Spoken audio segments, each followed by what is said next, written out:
Endi sho'rdan, zangdan, mog'ordan umuman qo'rqmasanglar bo'ladi. Sizlar uchun eng zo'r yechim olib kelib qo'yganmiz. Birinchi mahsulotlarimizda ko'rib turganlaridek Tiprom Off, Tiprom D, Tiprom U bo'ladi. Bu kislotalarning vazifasi nima deb so'raydigan bo'lsanglar, Tiprom Off kafil va burchakkalar uchun chiqarilgan kislota bo'lib, eng yomon chirklarni ham tozalab beradi.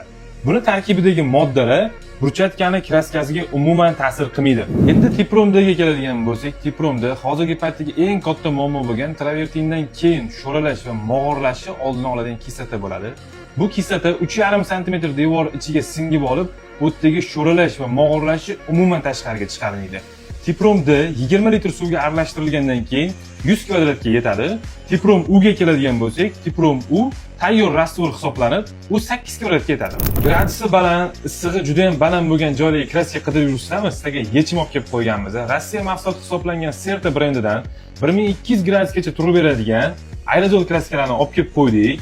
Agar mabodo bu kraskalarimiz 1200 gradusgacha turib bera olmasa, hamma rasxodlarni qoplab beramiz. Buni do'konimizda xohlagan ranglarni topsanglar bo'ladi.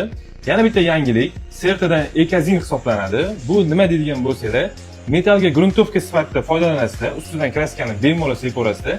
Metaldagi zangni 20 yil chiqarmasligiga biz garantiya beramiz. Agar uyingizda darvoza yoki rishotkani xamir kraskaga bo'yamoqchi bo'lsangiz, bunga обязательно usti yoki kompressor kerak deb o'ylayotgan bo'lsanglar, adashasizlar.